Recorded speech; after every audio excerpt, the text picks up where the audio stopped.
Hey, good morning and welcome to Breakthrough Walls. I'm Ken Walls and I'm your host. And man, I've got a dude on today that is actually a friend of mine. He's a new client of mine. And I don't know his whole story, so I'm pretty excited about this. I want to welcome my good buddy, Billy Merritt, to the show. Billy, welcome. Hello, sir. Thanks for having me. Man, I'm excited. You outdressed me, dang it. I need a tie on. Well, you have on the sport coat though, so I think you're the more fashionable. I'm old school shirt and tie. Yeah, man. I started this show a couple years ago now, and I started it to give back to the world. A lot of people get stuck in life and they stay stuck and they don't know how to get through. And I really believe that it's inspiring to hear other people tell their stories because look, nobody's perfect, man. We all get stuck, right? Hey, man, you got the non-perfect one. You got the perfect guest for the non-perfect show. I can promise. That's awesome, dude. So let's start with and I say dude a lot. I'm known for dude. I hope that doesn't offend you, man. Not at all, man. So let's start with telling everybody where you were born and raised. I'm a South Georgia boy, man. You can probably tell by that Southern accent. I'm from the South. Douglas, Georgia. We're really close to the Florida line, the Georgia-Florida line. So that's awesome, man. Born and reared in Douglas, Georgia. Douglas, Georgia. So, is it a big town? It's small, man. We probably have 25,000 people in the city and probably 40,000 in the entire county. Oh, wow. So that's a little town. Yep. Does everybody there know who Billy Merritt is? Yeah, I'm pretty well known, but here's how I approach that. I think it may have been Grant that told me that if you want everybody in your hometown to know what you do, make sure everybody in the country knows what you do. So I approached it that way, and I didn't focus on them. I'll tell you that much. I'm with you, man. So you went to school and high school and all that down in Douglas, Georgia. Yeah, man. Product of the public school system. Went to college for a couple of quarters, I think it was called back then, and I went to work. I was not a good student. I can totally relate to that. Did you growing up though in a small town? Because I'm from a small town, and we'd get bored as kids and get into some things we probably shouldn't have been getting into. Did you get in any trouble as a kid? Man, I stayed in trouble, man. I was trouble to my poor mother. I put her through the ringer for sure. And I have 4 children. The youngest is 13 and so far so good, but I have not received the payback that I put her through, and I'm thankful for that. Yeah, I was definitely found all the trouble that I could stand. The principal had a special chair in their office just for you, right? Yeah, when I made it to school, I stayed with him.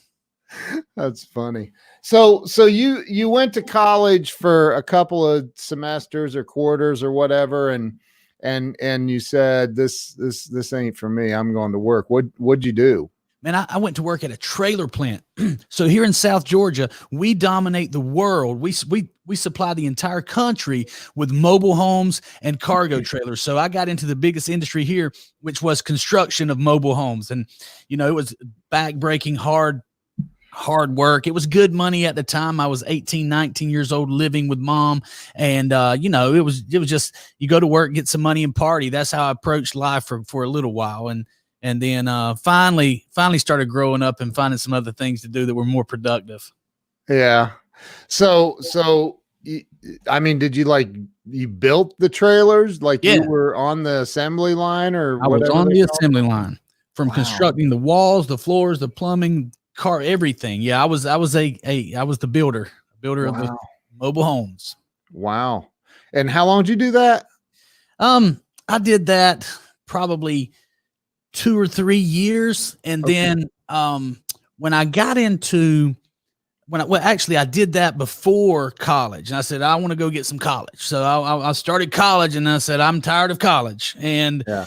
so I found I always had an entrepreneurial spirit about me. And at one point, I opened a car wash in the middle of December. It was free. It was 32 degrees outside. And I was 21 years old, and I decided it would be a great idea to start a car wash. But here's the cool part, man. I started calling on the car dealers in this little town. There were 4 of them. Yeah. There were the 4 brands: Chevy, GMC, Ford, and Chrysler, Dodge, Jeep. And I got all 4 of them to send me their trade-ins, and we would detail them. Had a pretty good little business, but it didn't take me very long. Once I seen what those guys were doing on that showroom floor, I said, I can do that, and I want to do that, and I'm tired of washing cars. So I sold the car wash, and that was in 1995. I sold the car wash, and I started selling cars, and that, and then from 95 till now, all I've done is wash cars and sold cars. Wow. Yep. You don't know this, but I used to own a car detail shop in Marietta, Georgia. Really? Wow. Yep. Look at there, Yeah. man. About the same time, little bit before you. I think I might be a couple years older than you, but yeah, it's about the same exact time. That's crazy, man. Yeah. So you started selling cars, and that's something else I did. One day I sold cars at Marietta Jeep. One day. I only got one day. I took somebody out on a test drive, and I don't know if you remember back in the day when they said the Cherokee would flip. People were scared of that. And so this guy and his wife come in. He's like, I said, I don't know if it'll flip. Let's go give it a shot. and I got in trouble for that. So I just said, I'm done with this.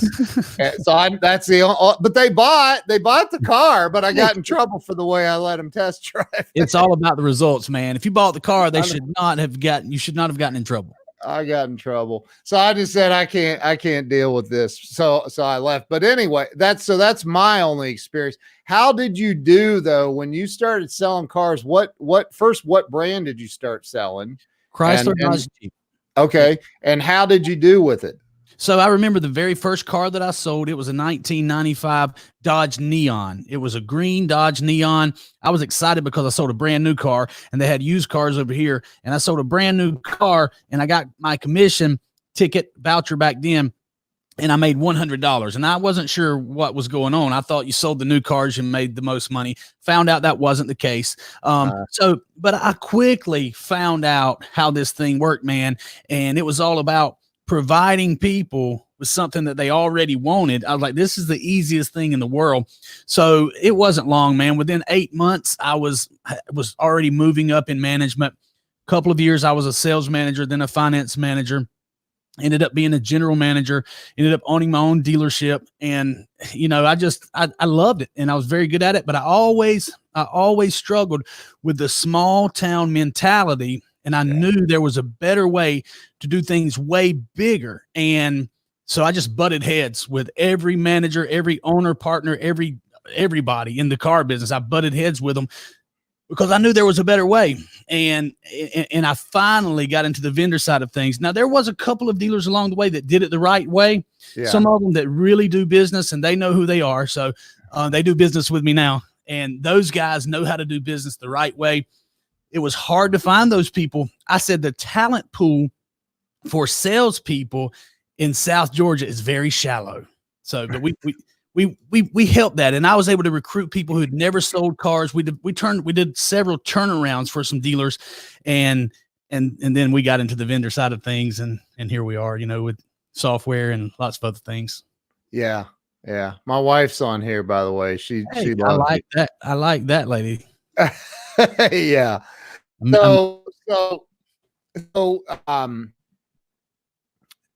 You like, we just went through a timeline there pretty quick, but you started doing well with the cars, but you butted heads. And again, I can relate to this, and I think a lot of entrepreneurs can relate to this. And that is, you get into a job and you butt heads with the management or whoever, because like most entrepreneurs, you're like, man, I know there's a better way to do this. the status quo. A good entrepreneur is going to always butt heads with the status quo, but Right. it's good to be king. So the status quo, he's not wrong necessarily. He wants to protect the way things are, and because he's the one getting the most reward from it. So when an entrepreneur steps in with a new, better way, it's just natural. He's going to butt heads. Very rarely will a status quo jump on board with the newest, best, and most effective way. They want to remain king. Do you know my buddy Tammy Woodard down there in Georgia? I do know Tammy. She's commenting now, isn't she? I love Tammy. She's a client of mine too. I love her. Do you know Reese Walker? I see he's on here. I do not know Reese. Reese, send this guy. You may have to unfriend somebody. Ken, if you unfriend somebody, it'll be worth adding Reese Walker. He's a local guy that I hired into the car business, and he takes 10X to the whole new level. I love that, man. I love that. So Reese, we'll definitely connect. I get unfriended by somebody every day, Billy. I do too, man. Absolutely. I like to make waves. At some point, we unfriended each other. I'm not sure how that happened, but I don't. Did we? Well, I thought we were friends. We were friends, but here's probably what happened. I'll go through and do a deep purge, and I probably thought you were a different Ken, and just I definitely would have never intentionally unfriended the Ken Walls. Well, I wouldn't have unfriended you, dude. So anyway, we're friends now. It's all good. So let's talk a little bit about, because I want to get into what you do now. But I also want to talk a little bit about, because you just mentioned something that I think a lot of people need to hear. Okay. And that is the 10X mentality. Mm-hmm. First, we both know, most people watching know where that came from, but Grant Cardone, the 10X rule. When did you start following Grant, and how has it impacted you? Man, that's an easy question that I know the answer to, and I had the details to. Okay. About 9 years ago, I was surfing YouTube. I was a sales manager or a GSM at a store, and I was searching some sales things on YouTube, and I remember it clear as a bell. The video's on there, stop selling and start closing. And I saw this guy talking to me, and the words that he was saying to me, they went deep, man. It reached in there and grabbed some part of me that I knew this is the way it needs to be done. He knows what he's talking about. He was speaking to me. It was like an evangelist said, this is my guy. I was, okay, I'm in. So I remember it, man. And everything he said in there just resonated with me. And it's so cool. On that video, he talked about getting attention and finding somebody that you wanted to go to work for and getting their attention. Yeah. I did it that very night. I started tweeting him. At the time, he had about 100,000, maybe 200,000 Twitter followers, about the same amount of Facebook followers. And I started sending him friend requests. I started retweeting him. I started tweeting at him. I started tweeting his wife. YouTube comments, and I finally got his attention. And I soaked up everything that he told me, and I put it into action. Well, that's been 9 years ago, and I've been banging on Facebook and banging on Twitter and all these social media platforms that he said was important. While I was being laughed at, I was being scoffed at, I was being made fun of, I was being ridiculed. But I remember he said ridicule is a good indication of you're doing the right thing. Right. So finally, I got his attention. I got on a call with him. We sent messages back and forth, and I got a contract to go sell Cardone on demand, and actually got to work for the guy that was my mentor for a while. Oh, did you really? I didn't know that. Yep, wow. Yep. Did you go down to Miami? No, I was one of two people in the country that actually dialed in. I did my phone calls every morning at 9:30. I got to call in, and we role played from 9:30 to 10 every morning. Me and Jared Glant, he ran the meetings, and there was a lot of guys there. Natasha was there at the time. A lot of people, and I was one of the few who got to dial it in and do my calls and do my training from the field. That's freaking awesome. Yep. That is awesome. Getting that man's attention is not easy, but once you have it, man, it pays off for sure. Yeah. So wow. So many people say, because same exact thing, man. I hired a new salesperson, and he was, fresh out of the Marine Corps, and I was like, man, I mean, I was a sales trainer at one point, but I ain't got time to train a sales guy. I'm busy in my business making sales on my, and all that stuff, right? I don't have time. And that's how I found Grant, man, was on YouTube looking for some kind of sales training that I could plug this kid into. And I ended up buying from Todd Straw. Do you know Todd? I remember him. I don't know him personally, but I remember him. I ended up signing a $36,000 contract for Cardone University just so I could get salespeople trained. And it's best decision I ever made. Hey, I just, even though I've been through the ranks, been through all that stuff you're talking about, I just signed a $48,000 contract with COD because it's that valuable to me to get my people trained. And it is, man. You what? And I'm a trainer, Right. No, I'm a trainer. Right. It's unbelievably important, man. And I totally get, I agree with you. We are like, you're like my Southern brother or something, man. I swear. So, and we've talked about that offline, but so you had 10X surging through your veins. You work for Grant for a little bit. How long did you work for him total? Just a few months. So, I mean, okay.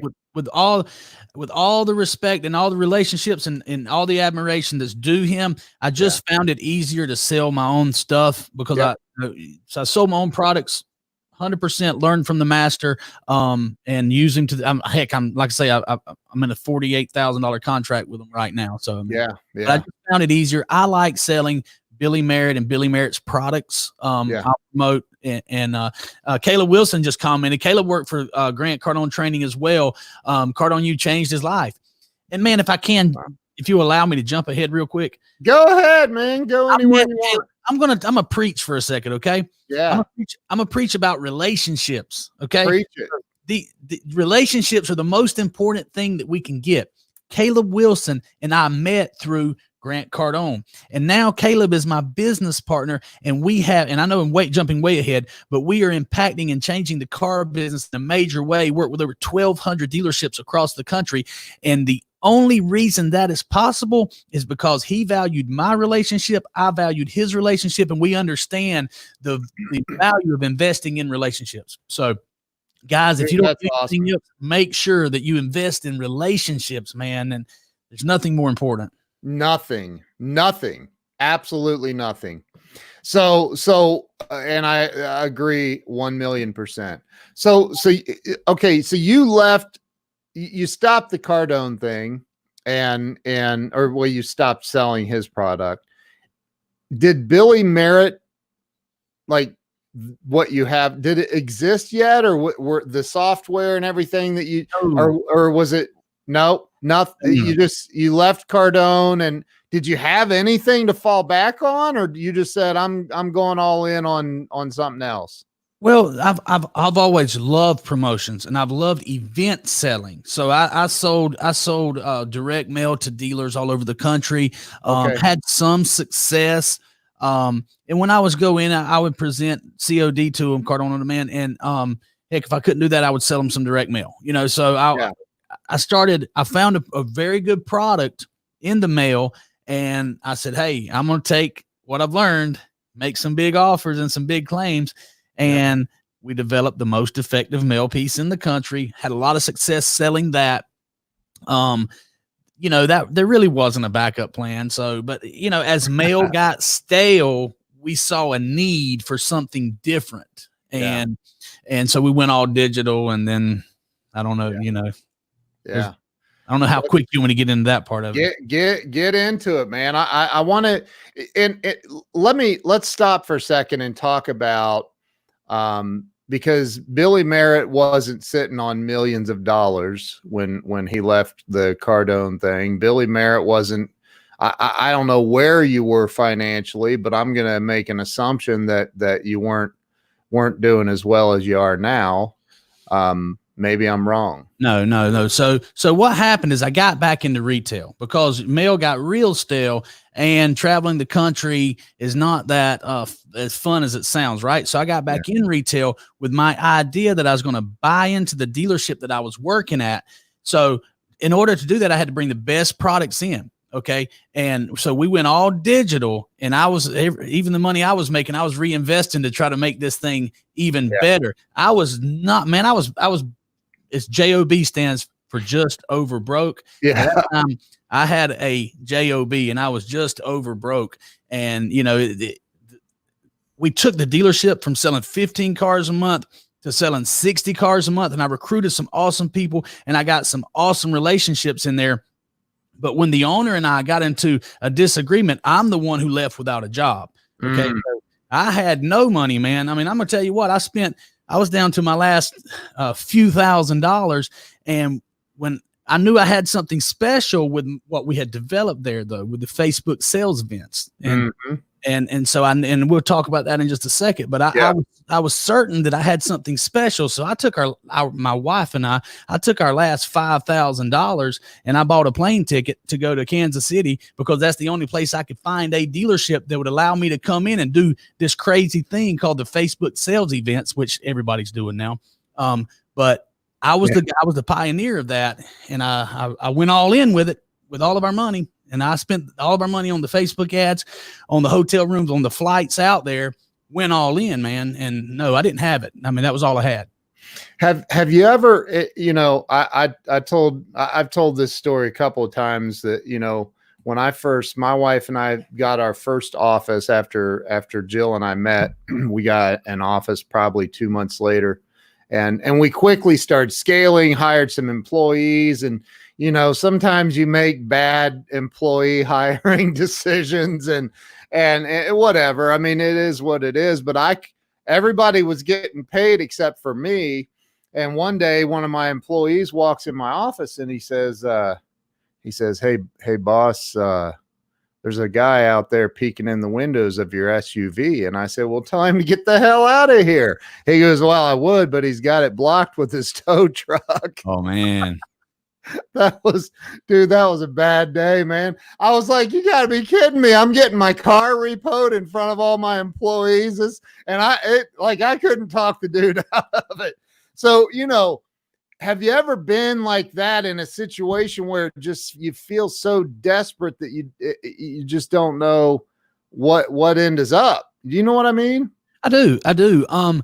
Somewhere in my DNA, though, I'm an eternal optimist. I mean, unwavering. So even, you know, when I was driving a $2,000 car to call on car dealers, say, hey, I'm the guy with the most effective product in the car business.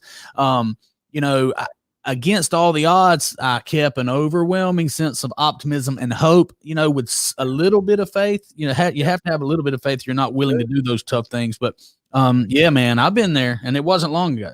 Yeah. And, you know, so for the people that are watching this or will watch it or will listen to it, what kind of advice do you give people that are, you know, just barely hanging on? They don't know what to do. Okay. Well, first of all, write your goals down. You know, whatever it is, if you're in a difficult situation, you need to take stock of where you're at and write down what it is that you want to do. And you need to write it down with all the faith you can muster up and all the optimism you can muster up. And then you just got to take massive action, man. You got to just go all in. You got to find a way to solve the problems. You got to find a way to do 10 times as much as you think it's going to take, because it is going to take 10 times the effort that you think it's going to take. And you just got to never give up. That sounds cliche, but you got to go all in with a nothing else matters attitude and be willing to make the sacrifice. Because if you're doing the right thing, you're solving problems, it's going to come back to you. There's no way around it. That's the law of the universe. That's the truth right there, man. That's the truth. So you found yourself in Kansas City at a car dealership. You spent your last dime getting all this thing put together.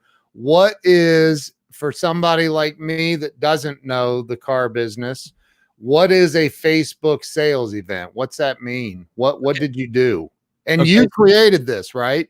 Yes. So in the mid 1990s, there was a group of people. There's a little bit of discrepancy about who started the super sale, who started the staffed events and the direct mail. Back then, it was easy to put flyers in newspapers, and you'd have 200 or 300 people show up wanting to buy cars.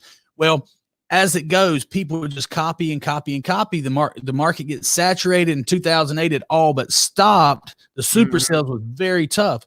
Made a resurgence in 2015. It kind of peaked after 2015.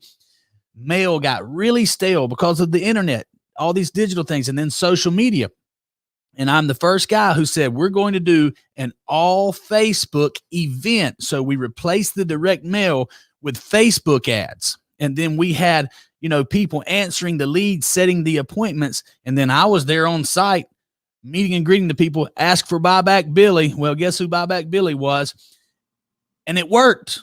People showed up. They were also running direct mail. More people showed up to see Buyback Billy than they did to see if they won their $2,000 gift card or whatever the gimmick was, because that's what direct mail is. It's a gimmick. People come in, and then the great salespeople have to flip them. You have to flip them into buying a car. Well, I targeted people who want to buy a car. Come in if you want to trade your car. And people came in, and we sold a lot of cars, and that was the beginning. So with the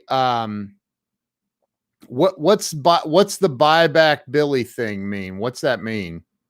So, in any good advertising, you need to have a compelling or an irresistible offer. So what I did is I used Kelley Blue Book's, their method of go ahead, appraise your car.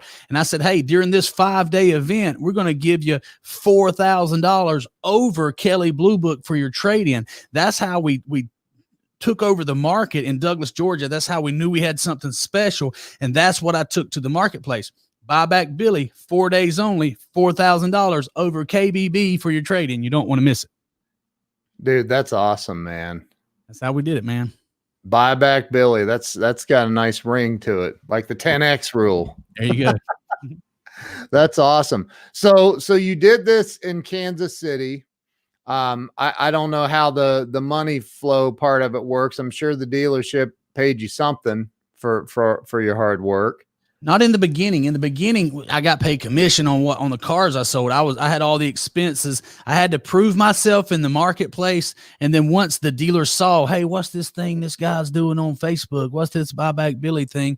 And then I was able to say, okay, hey, here's what it is. You're going to get 7 days of it, and you pay this. So now we had a business model. Now we had a product. Now we had a process, and now we had, something to sell. Wow. That's incredible, dude. So what happened from there? So you were in Kansas City, you made some commission, it sounds like. Did you make some money at least? Did you come out ahead? I made about $1,000, right? So when I got back home after spending all my time and money being there and doing these things, my wife was like, what are you going flying all over the country to make $1,000? You can go to work selling cars and do that. So, I said, check this out, Ken. I said, I'm not doing it for $1,000. I'm doing it for $1 million. Oh, snap. And I was the only one who really understood that, right? Yeah. That was what it was. It wasn't for 1,000. It was for $1 million. So it was a slow start. But back to the relationship thing, I had to call someone that I'd met years earlier and say, hey, man, I want to bring this product in there. And luckily we had such a good relationship. He said, Billy, I don't know what the hell you're talking about, Facebook sales event, but sure, come on, bring it. If you're going to pay for it. I said, yeah. So he said, come on, because if you're doing it, I'm in with it. I'm good for it. So that was a relationship. Michael Carson is the guy who allowed me to come to the first dealership, and hopefully he'll watch this at some point. Bobby Boland's on here. Increased my website visits 550% in 1 week. Bobby Boland, someone I met during the direct mail days, who now we built a relationship with. But it started out really slow, man. You got a new product that nobody knows what it is.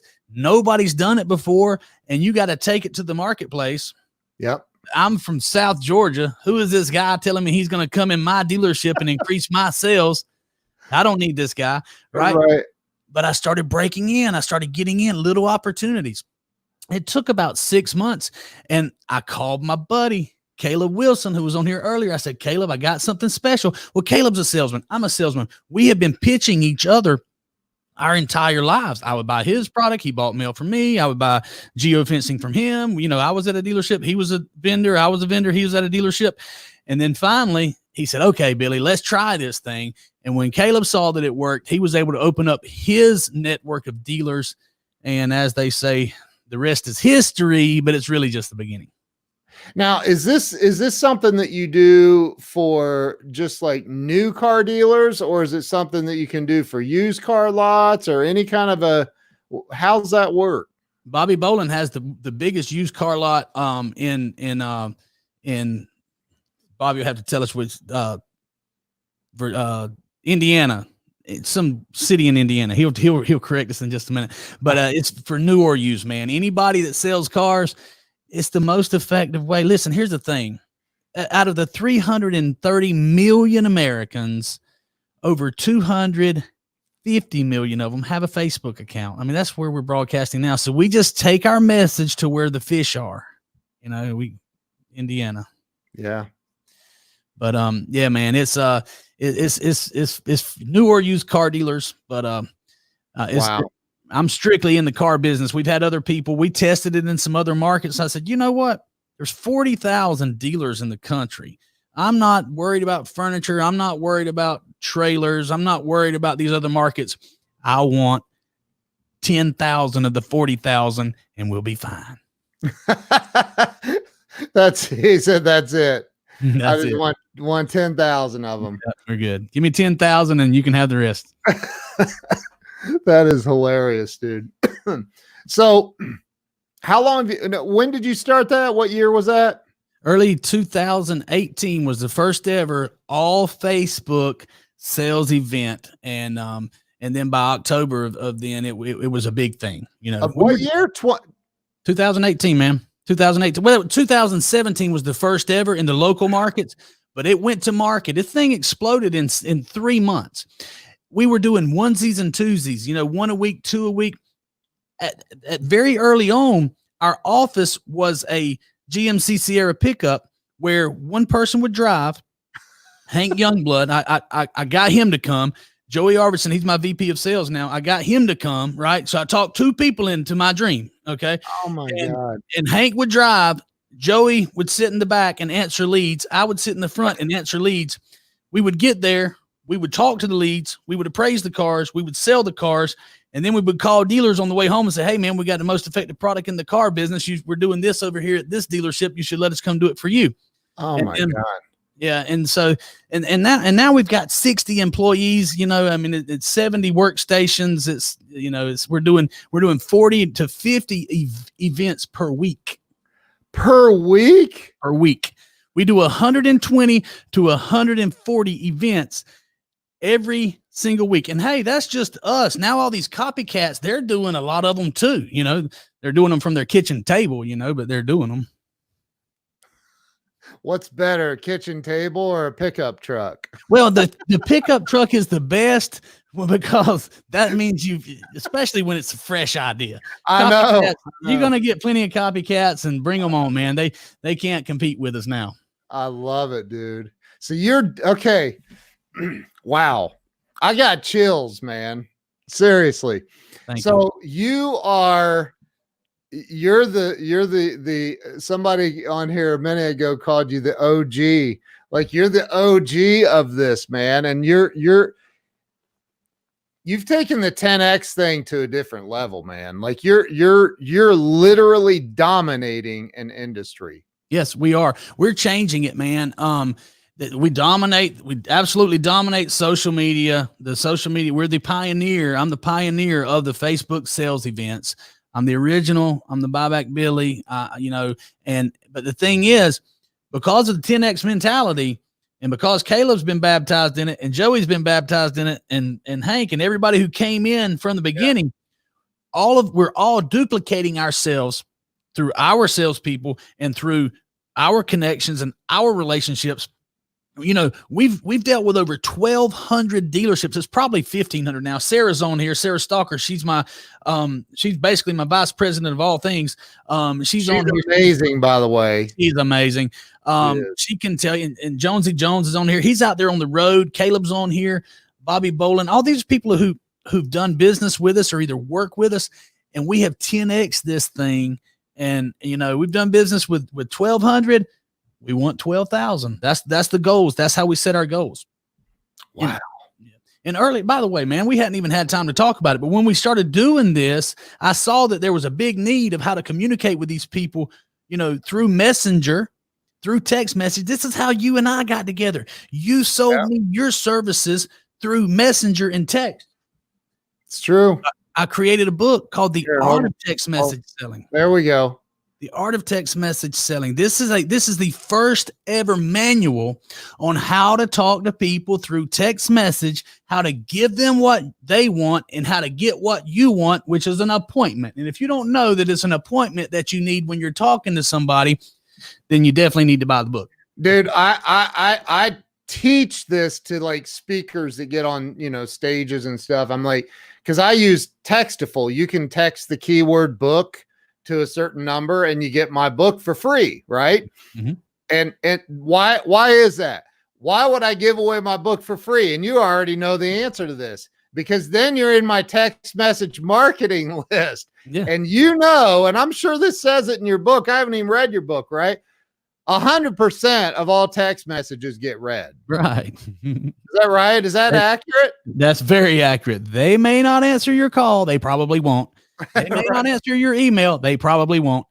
But if you watch, as a matter of fact, I have Mr. Wonderful. There's a YouTube video of Mr. Wonderful talking about my book, and he says it plain and simple. He said, what Billy Merritt's doing with text message is special. They may not answer your phone, but when you hear ding, everybody looks at their phone, man. They're going to read it. So if you're using the right steps with it, it's going to be effective. Wow, man, that is so powerful.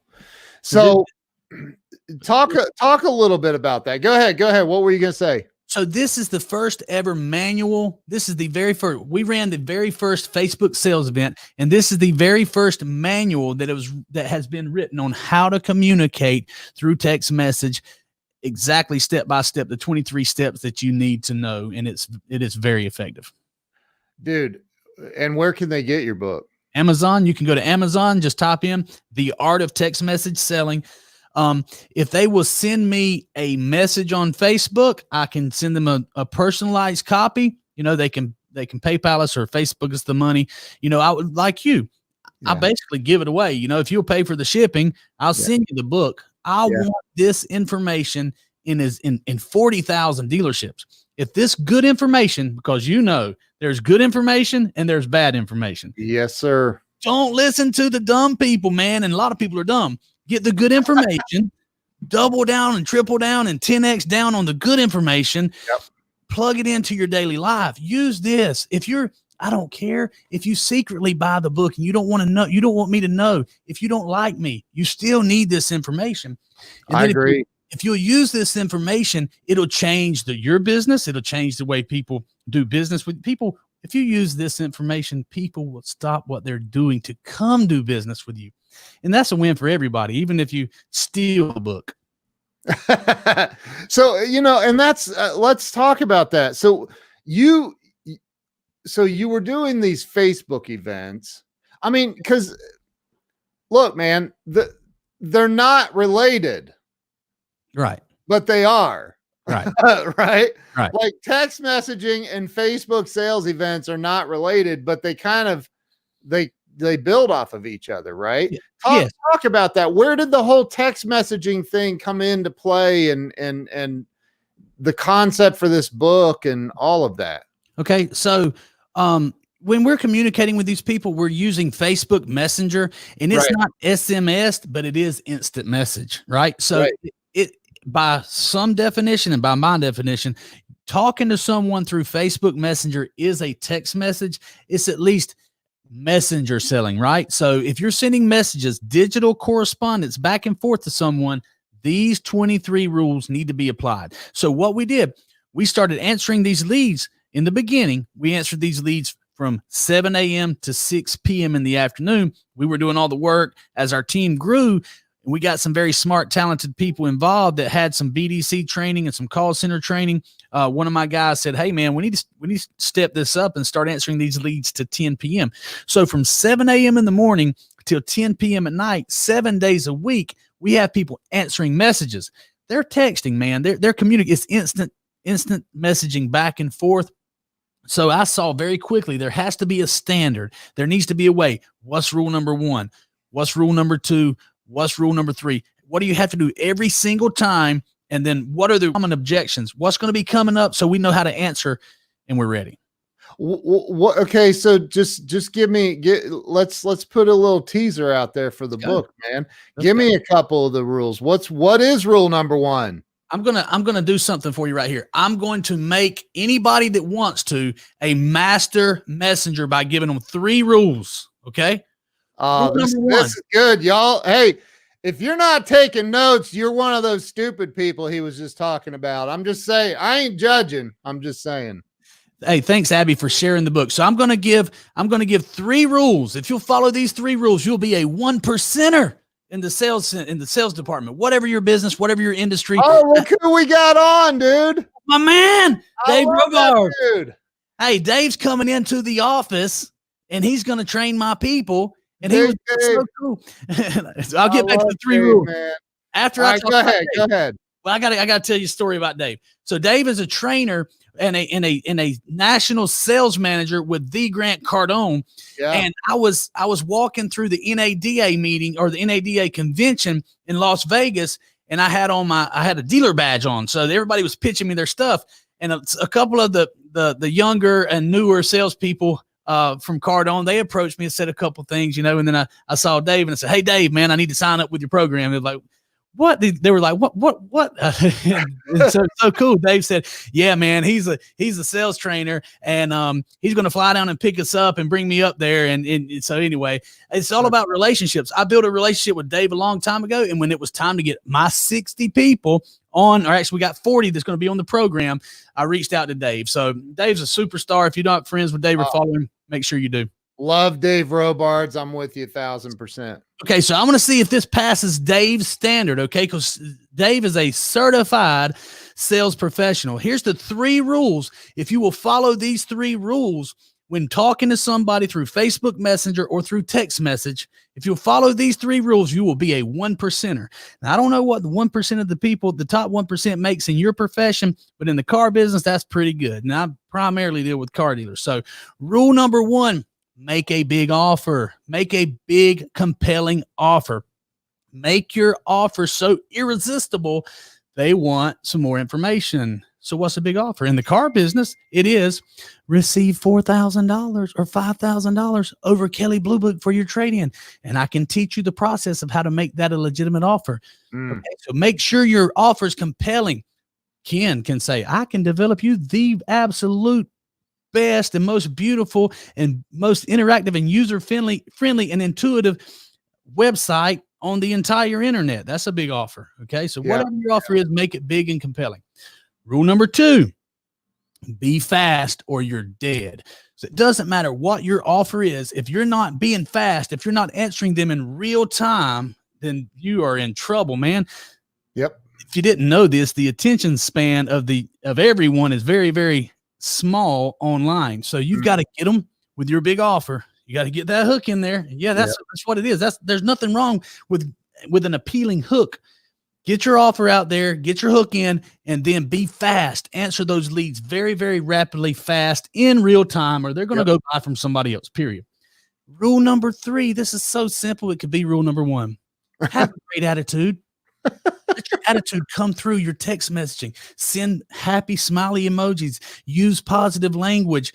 Talk to yourself in the mirror before you start talking to a customer through text message. Because if you're snippy, if you're snappy, if you're short, they're going to leave you alone and go to somebody else. I'm going to throw this bonus in, by the way, too. Dude, this is awesome, man. Do not use those brutal. I got one of my assistants in here. I guarantee you she can tell you the most brutal thing you could do is set up some auto response with some third-party lead people. I can name names. Stop doing that. They know it's a robot. Stop it. Right. Dude, wow.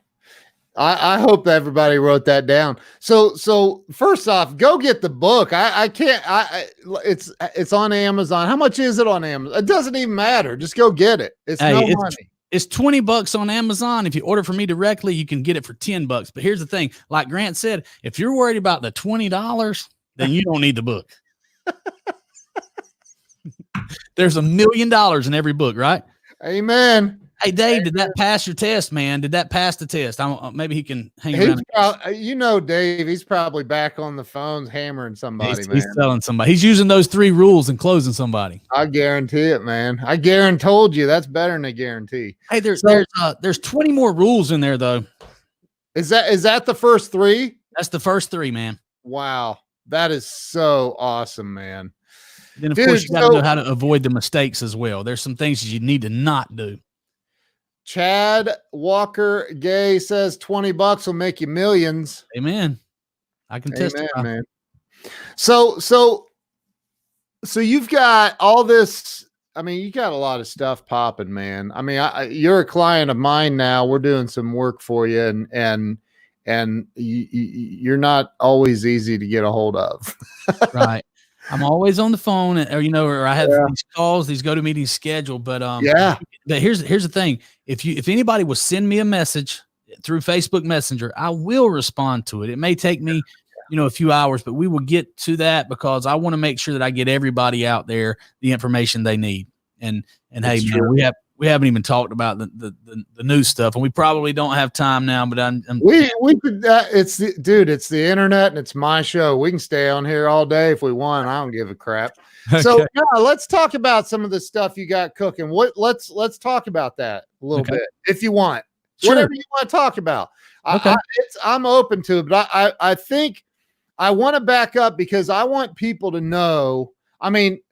So you went from just a couple of years ago, literally a couple of years ago, you had this idea. You took your last $5,000 and went to Kansas City to a dealership and started working this idea. And now, what do you have now? About another $2,000 or $3,000 left to your name? Yeah, we've 10x'd it a few times. You know what I'm saying? We can put it in simple terms. The average event costs about $10,000. We're doing, 40 events per week. You don't have to make very much on each event to be doing a lot better, and it's just, It's just math, man. It's just math. That's awesome. That is so awesome. And we've sold over 10,000 books now, and we don't make money on books, very little. We want to get that information out there. So what we've done, we've built an audience of 12,000 dealers. I'm sorry, 1,200 dealers. And now we've developed a product that the copycats can't knock off, because so far we've got $250,000 invested in this development. You've seen it. It's called the DigiNinja platform. It's an interactive text platform that's going to, change the game. Dude, I got to tell everybody, my wife, so you and I met, and I met with you and Sarah, and we, developers and all that. And then my wife was introduced to it, yesterday, I think, or the day before, maybe, with Sarah. And she gets off that call and she comes to me and she goes, "Oh my God." I go, "What?" She goes, "That I didn't even know what she was talking about." She goes, "The product that Billy Merritt that they've got going on is like," I go, "Oh yeah, I know." She's like, "Oh no, I mean, this is going to be huge." So she's fired up about it, man. It is something else. Well, I tell you, Sarah's on here. She's got some amazing specialized knowledge, and she's helped me develop this thing, and she has spent countless. No, they're not countless, because I have to write her the check for all the hours she spent on it. So it's accounted for well, but she has to deal with developers. We have onshore developers, offshore developers in India, brilliant people. Tough language barrier. You had to get through that. And I got to be honest, I showed you the product because I wanted you to help me interface this thing with our website and the sites that you're working on for us. Man, I was so scared you was going to run off when you saw all the, all the challenges we had to make this thing come through and be the interface be what we know it's going to be now. So I'm so excited, man, that we get to bring this thing to the masses because hey, I'm honored to be a part of it, and I love a good challenge, and so does my wife. That's why she married me. So, so you've got that cooking, you've got a lot of stuff going, but you're also doing the Grant Cardone thing where you're calling on new dealerships every single day. You got people on the phones, right? Yep. So we actually had to back it down a little bit because as we've scaled to 140 events per month, we got to keep the product, the most effective product. Because that's my pitch to all the dealers. I have the most effective product in the car business. We're going to fill your showroom with people who want to buy cars. In order to do that, my Tex Ninjas, my Digi Ninjas, they have to be on their game. They have to be using those rules. We had to recruit enough people to handle that type of flow. And I got real car guys running this show in here. I got GSMs. I got finance managers. I got BDC managers running teams. I have team leaders. Jamie Lopez is a rock star. He just put 10x on there. Man, that guy is helping me with these people and keeping the product what it is, the most effective product in the car business. So we had to slow down on sales because we can't do 100 events per week right now. We will be able to, but it's, we got to make sure that we are who we say we are. Yeah. Because right now we have a 90% re-sign or a 90% retention rate. Wow. They come back 90% of the time. They come back for more. That's incredible. Wow. We don't lose that. What's next? So with the Digi Ninja product that I hope, Sarah, we're going to be able to launch at least in a few dealerships in the next week or so. So by April the 1st, we should be able to take this thing to the market. Okay. And this thing's a solution. My Facebook sales events are the most effective product in the car business. Yeah. This software that we've developed is so much better. It's the solution that you need. It is the complete digital sales solution. It creates leads. We work those leads. We train your people on the art of text message selling. We show them how to do exactly what we do. And then we have so many ways to communicate with these people now that we have the lead inside the Digi Ninja platform. At least 10,000 dealers need this. I'm confident we're going to have at least 500 dealers on this program by the end of 2020. If we have 500 people on there, I've thrown some big names around earlier, like KBB. They're going to know. They already know who we are. They know who Buyback Billy is. They're going to. They're already curious of how we do what we do. A lot of people are going to be curious, and thousands of dealers are going to be experience the Digi Ninja revolution. And it's cool, man. I mean, and let me say again, let me reiterate, I'm not in the car business. I don't know this stuff.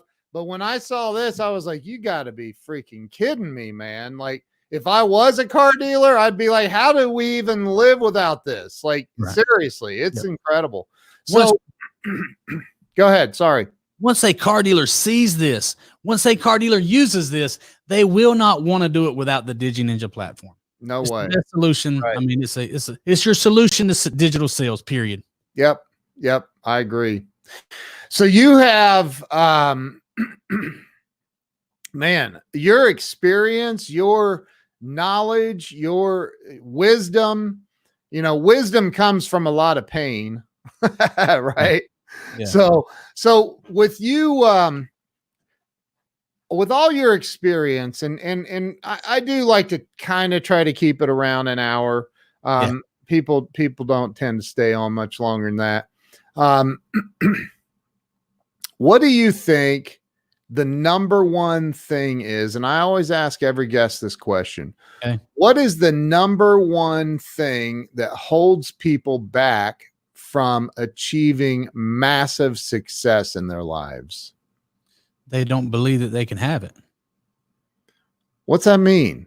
It means, like, if you ask, I tell you what, I do this all the time. I have a lot of young people, college age people in here, and I ask them, what are your goals?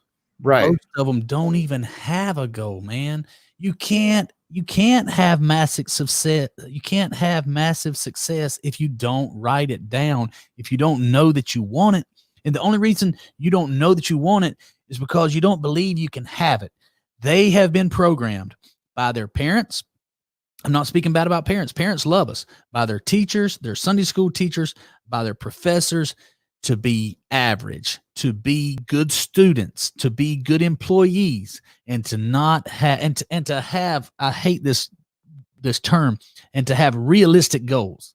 That's stupid, man. You need to have big old, grandiose, large goals that you won't give up on. So the person that I agree with you 1,000%. But you're right. We're programmed to believe a certain thing about ourselves, a certain way. To the person that thinks, man, I grew up in a trailer park, and that's the way you live life, and you barely get by. You don't save money because like you just don't do that. To the people that are in that mentality, they want what you're talking about, what I'm talking about. They want that, but they don't, because for the longest time, dude, I couldn't get past that poor mentality because I grew up in a poor family, right? And I couldn't get past that. How do you think somebody can reprogram their mind to get into a different mindset? I have the answer, man. I'm telling you, and there's no shortcut to it, and it's real. Because I had the same problem, man. I grew up in a trailer. I grew up I mean, you look up Broxton, Georgia. That's my hometown. You know, and I got fed a lot of bad information. But it's real simple, man. You got to tell yourself over and over and over that you have what you want, man. And you need to do that through writing it down. You know, Grant talks about writing your goals down twice a day in the present or in the past tense or in the present tense. I have, 5,000 rental properties, whatever it is. Morning and noon. I say write it down many more times than that. And what we put into our mind, our subconscious mind doesn't know the difference between reality and fantasy. So, if you program your mind with some good stuff, I mean, it sounds wacky, but it's the truth, man. I am so happy and grateful that money flows to me in increasing quantities through multiple sources on a continuous basis. Say that to yourself 10,000 times and see if it doesn't make a difference. I totally agree, man. It's exactly what I teach. Exactly the same exact thing, dude. I totally agree. That's awesome. To the guy or gal right now, and this is the last question I have for you, that maybe their car just got repoed. Maybe their electric's getting shut off tomorrow. Been there, bought the t-shirt, wore it out. Yes. But to the people that have been that they're again just hanging on by a string, they can't figure it out. They feel like they've done everything they know how to do. They get you on the phone and they say, Billy, I don't know what to do, man. Like I don't even have a car now. My electric's getting shut off. What do you say to that person to get them over the hump in that moment? Okay. The first thing you need is some money, right? So you got to figure out how you're going to get it. And there's plenty of jobs out there, right? But you figure out how to get some money, and then you figure out how to increase that. You got to increase. How do you do that? By solving problems, by adding value to the people that are paying you, and they will find a way to keep you around them. You got to just solve problems. You got to be ambitious. Write your goals down and find a way to increase your income. Dude, amen. And there's ways. Sell something. You got something to sell. You got it. Dude, that's freaking awesome. Billy, you've got probably, out of all the people I've known and had on this show and do know, like, your energy is off the charts, man. I love it. I absolutely love it. I appreciate that, man. It's just, I believe everything that I say. And I practice it. And we started this show by talking about not being perfect, man. I made some terrible mistakes. I believed in the wrong people. I got rid of the right person, so in business. And I tell you though, the key, man, is surrounding yourself with the right people. Yeah. And thank God, most importantly, I have the right wife and partner who's also equipped to deal with difficult situations, because there's been times when we couldn't see the light, but we just kept grinding, man. I can totally relate to all that, man. Wow. Anything else you'd like to throw into this? Because I mean, you've thrown a lot. You've poured a lot into a lot of people here, man. Anything else you'd like to leave everybody with?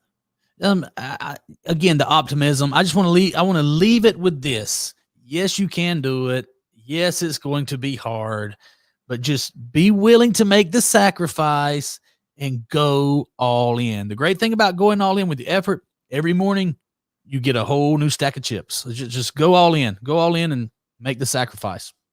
Amen, brother. I agree. So, best place to follow you on social media is Billy W. Merritt. And I'm trying to get one of those little badges because there's a lot of imposters. So Billy W. Merritt. And then you can tell with looking at a few of the posts if it's the real Billy Merritt or not. Wow. Okay. And that's are you on Instagram and Facebook, Instagram, LinkedIn, and I think Snapchat's at Billy W. Merritt with 1 T, but I'm everywhere, man. Are you on TikTok yet? No. Oh, come on, man. You got it. I got to get Billy Merritt. I'm going to be the guy that gets Billy Merritt on TikTok. Mark my words. All right. I'm ready, man. You got to show me how to do it. All right. Hey, dude, thank you so much. I really appreciate you taking the time coming on, sharing so much wisdom with so many people, man. You're awesome. I got Twitter too, Ramey. Yes, sir. Thank you so much. Thank you, Ken. Appreciate you, man. You guys have a great day. Thank you to everybody who watched and shared this out, and the hearts and thumbs up, everything, man. Thank you all. I appreciate it. Billy, thanks again, man.